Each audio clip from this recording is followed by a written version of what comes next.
जय माता दी। जय माँ कामाख्या। जय श्री महाकाल महाराज।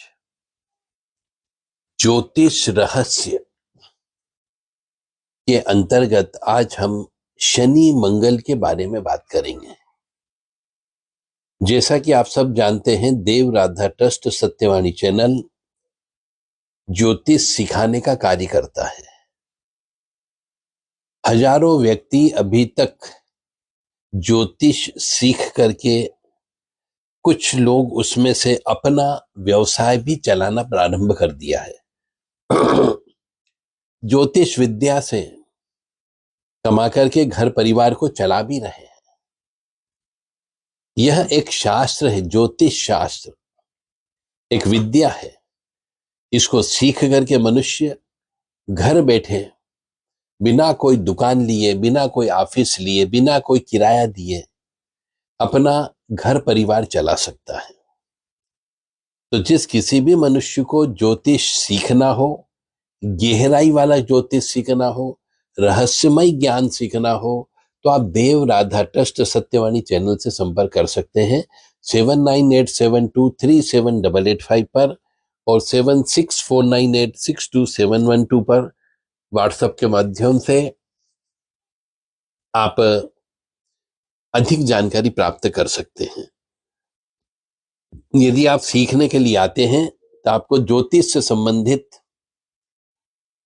15 किताबें आपको निःशुल्क दी जाती है, जिसमें इस ज्योतिष का पूरा सार छुपा हुआ है। आपको उन किताबों को केवल पढ़ना है और पढ़ने का तरीका सीखना है। याद भी नहीं करना है, दिमाग में भी नहीं रखना है, मेमोरी में भी नहीं रखना है। सिर्फ उन किताबों को पढ़ना आता चाहिए केवल, कि उन किताबों को कैसे पढ़ा जाए। किताब पढ़ना समझना है आपको, और आप ज्योतिषाचार्य बन सकते हैं और रहस्यमय ज्ञान की प्राप्ति करके आप ज्योतिष की व्याख्या को, किसी भी जनपत्रिका की व्याख्या कर सकते हो। तो उसी तारतम्य में हम आपको आज सिखाने जा रहे हैं कि शनि और मंगल के बारे में। जैसा कि कहा जाता है कि शनि एक लकड़ी है, शमशान की लकड़ी को शनि कहा गया। अष्टम भाव शमशान का है, और वहां यदि शनि बैठ जाए तो वह लकड़ी शमशान की लकड़ी कहलाती है। वह किसी काम की नहीं होती है, सिर्फ शव को जलाने में काम आती है। शमशान की लकड़ी को कोई व्यक्ति घर पर भी नहीं लाता है, क्योंकि घर पे लाने पर तो उद्दंडता हो जाएगी। तो शनि जो है एक तरीके की जड़ है, उसमें कोई जान नहीं होती है, कोई भान नहीं होता है। जैसे कि हम देखते हैं ज्योतिष के अंदर सूर्य को देखने की क्षमता रखता है, सूर्य उजाला देता है। चंद्रमा सोचने की क्षमता रखता है। यानी किसी व्यक्ति का यदि सूर्य जन्म पत्रिका में अच्छा है तो उसे चश्मा बहुत देरी से लगता है, उम्र होने पर लगता है, जैसा कि बुढ़ापा आने पर।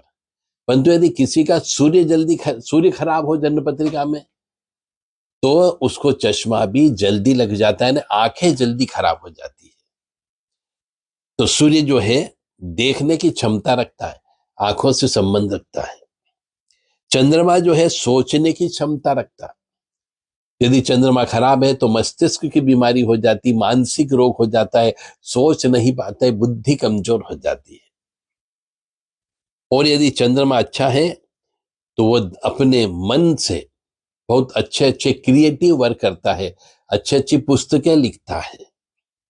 और मंगल जो है हिम्मत दिखाने की क्षमता दिखाता है।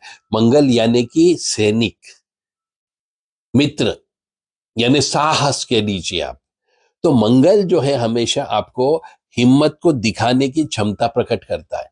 तो यदि मंगल अच्छा है किसी मनुष्य का, तो वो बहुत हिम्मती कहलाता है, डरपोक नहीं होता है, साहसी व्यक्ति होता है। और वहीं पर जस्ट इसके विपरीत यदि हम ये कह लें कि मंगल यदि कमजोर है तो वो डरपोक व्यक्ति होता है। मंगल दोष होने पर उसमें साहस की कमी होती है। इसलिए मंगलिक व्यक्ति की जो विवाह होता है वो मंगलिक से ही किया जाता है। बुध जो है गंध को सूंघने की क्षमता को मेंटेन करता है। बुध जो है खुशबू, जिसको बोलना चाहिए, महक होती है, उसको सूंघने की क्षमता को बुध कहा जाता है। और यदि किसी का बुध खराब है तो उसकी नाक खराब रहती है, सूंघने की क्षमता उसकी खराब रहती है। और यदि बुध अच्छा है तो जो बुद्धि का भी प्रतीक है, बुद्धि भी अच्छी रहती है। गुरु सुनने और काम शक्ति के विकास की क्षमता रखता है। यदि किसी व्यक्ति का गुरु अच्छा है तो उसके कान खराब नहीं होंगे।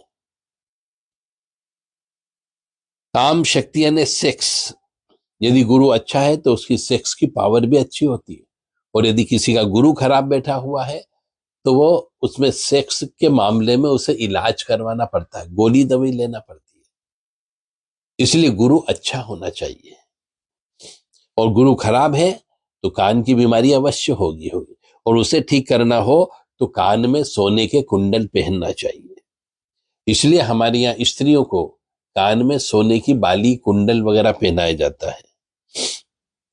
और गुरु का संबंध काम शक्ति से भी होता है, इसलिए कानों में उन्हें सोना पहनाया जाता था कि गुरु तत्व बढ़े, उनका काम शक्ति बढ़े, जिससे कि वह बच्चे पैदा कर सके। और शुक्र जो है स्पर्श से समझने की क्षमता रखता है। शुक्र जो है स्पर्श से समझने की क्षमता का रूप होता है। स्पर्श करते हैं हम, किसी का सौम्य स्पर्श होता है, किसी का हार्ड स्पर्श होता है, कड़क स्पर्श होता है, किसी के बहुत कोमल कोमल हाथ होते हैं। तो ये शुक्र जो है स्पर्श से समझने की क्षमता महसूस करवाता है।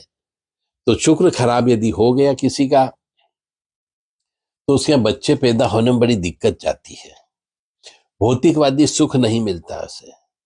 और राहु जो है आकस्मिक घटना को देने की ताकत रखता है। कभी भी अचानक घटना घटित होगी, यदि राहु खराब है तो अचानक खराब घटना घटित होती है, और राहु अच्छा है तो अचानक अच्छी अच्छी घटनाएं घटित होती है। तो राहु जो है आकस्मिक घटना का कारक भी माना गया है। केतु जो है स्वभाव से ही सहायता के लिए हमेशा सामने खड़ा रहता है। यानी केतु किसी का अच्छा है तो वो हर किसी की मदद के लिए खड़ा रहेगा, भावुक प्रवृत्ति का व्यक्ति होता है। और केतु खराब है तो भावुक प्रवृत्ति का व्यक्ति नहीं होता है और सहायता के लिए खड़ा नहीं होता है। और शनि, जैसा कि मैंने कहा है, वह लकड़ी है, जड़ है, उसे जैसे साधनों से जैसा बनाया जाएगा वह वैसा बन जाएगा। क्योंकि लकड़ी में जैसी कारीगरी करोगे वैसी कारीगरी लकड़ी में उभर करके आ जाती है। तो मंगल शनि, मंगल जो होता है वह तकनीकी कारण से शनि के जमे हुए कार्य को पिघलाने का काम कर सकता है। क्योंकि मंगल में आग है और शनि बर्फ है, ठंडा है, तो वो उन शनि के जमे हुए कार्य को पिघला करके निकाल देता है मंगल। इसलिए कहते हैं कि शनि खराब हो जिसका, उसे मंगल की सेवा करना चाहिए, यानी हनुमान जी की सेवा करना चाहिए, ताकि शनि जो खराब फल देने वाला है वह बह करके निकल जाते हैं। इसीलिए जिनका शनि खराब होता है उन्हें कहा जाता है कि मंगलवार का व्रत उपवास रखो, हनुमान जी की सेवा करो, हनुमान जी को चोला चढ़ाइए। शनि को पत्थर भी कहा जाता है, और यदि उसमें हम लाल कलर सिंदूर पोत देते हैं तो वह धर्म के रूप में बन जाता है, यानी उस पत्थर को पूजने लगते हैं लोग। सिंपल प्लेन पत्थर रखा हुआ उसे कोई नहीं पूछता है, परंतु उस पर यदि लाल रंग का सिंदूर लगा दिया, यानी मंगल चढ़ा दिया जाए, तो वह पूजने योग्य हो जाता है, लोग बाग पूजने लगते हैं उसको। शनि चोर है तो मंगल सिपाही है। ये ज्योतिष के कुछ नियम है, ये रहस्यमय ज्ञान है जो आपको देव राधा ट्रस्ट से दिया जा रहा है।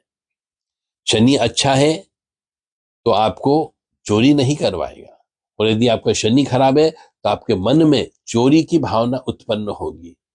इसलिए जिसका शनि खराब हो उसको सर्विस पे नहीं रखना चाहिए, अन्यथा वो चोर निकलने की संभावना बहुत ज्यादा होती है। मंगल है, सिपाही कहा जाता है, और सिपाही का काम हो गया किसी खराब व्यक्तियों को पकड़ना, दंड दिलवाना। शनि पत्थर है तो मंगल लोहा है, दोनों भारी भारी हैं, और लोहे से ही पत्थर को तोड़ा जाता है, पत्थर से लोहे को नहीं तोड़ा जा सकता। इसलिए मंगल लोहा है तो शनि पत्थर है, इसलिए ही शनि के लिए लोहे का छल्ला पहना जाता है। शनि महाराज के लिए लोहे का छल्ला अगर बीच की उंगली में पहन लेते हैं तो शनि अच्छा फल देने लग जाता है। अब समझ में आया होगा आपको कि हमारी बीच वाली उंगली में जो शनि की होती है, इसमें लोहे का छल्ला क्यों पहनते हैं।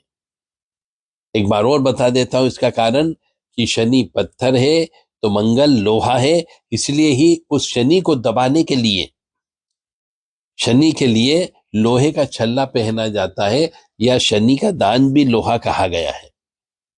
और रिश्तों में देखा जाए तो शनि कर्म है और मंगल भाई है। शनि दुख है तो मंगल भाई का दुख है। शनि खेती का काम है तो मंगल मशीनरी है। शनि जेल है तो मंगल उसका प्रहरी है। शनि विदेशी है तो मंगल उसे कंट्रोल करने वाला है। शनि कोयला है तो मंगल तपती हुई आग है। शनि कमजोर है तो मंगल उसके अंदर शक्ति देने वाला है। शनि डाकू है तो मंगल उसकी साहस की सीमा है। शनि बुजुर्ग है, दार्शनिक है, तो मंगल उसके अंदर तामसिक विचार है। शनि कब्रिस्तान है तो मंगल जलती हुई आग है। शनि खंडर है तो मंगल उसके अंदर तपती हुई रेत है। शनि बाल है तो मंगल उसे काटने वाला नाई है। शनि लकवा है तो मंगल गर्म सेक है। और शनि फोड़ा है तो मंगल ऑपरेशन करता है। शनि कर्म है तो मंगल की रसोई है। शनि मधुमक्खी है तो मंगल उसके अंदर का जहर है। शनि आलू का पकोड़ा है तो मंगल उसके अंदर मीठी मीठी चटनी है। शनि काम करने वाले कर्मचारी है तो मंगल कार्यस्थल की रखवाली करने वाला गार्ड है। शनि घर है तो मंगल उसका दरवाजा है। तो ये मंगल शनि एक दूसरे से काफी कुछ संबंध रखते हैं। जगह जगह शनि को शांत करने के लिए मंगल को बिठा दिया जाता है। इसलिए कहते हैं कि मंगलवार का व्रत उपास रखना चाहिए, ताकि जिंदगी में शनि आपको कष्ट दे तो बहुत छोटा कष्ट दे, बड़ा कष्ट नहीं दे। अब आपको काफी कुछ हद तक मेरे ख्याल से ज्योतिष रहस्य को समझने में आसानी मिल रही होगी। तो ये थी मंगल शनि की युक्ति का प्रभाव, और मंगल शनि की वजह से जीवन में क्या क्या हो सकता है यह आज हमने आपको बता दिया। जय माता दी, जय मां कामाख्या, जय श्री महाकाल महाराज। मां भगवती जगत जननी आद्य शक्ति भवानी, अल्हादिनी शक्ति, कष्ट निवारिणी, दुख निवारिणी, महिषासुर मर्दिनी, चंडमुंड नाशिनी, सिंहवाहिनी, क्लेश नाशिनी, पापनाशिनी, दुरितापहारिणी, शत्रु संग विदारिणी आप सबको सुखी रखे, स्वस्थ रखे, प्रसन्न रखे, यश दे, कीर्ति दे और मान सम्मान प्रदान करे।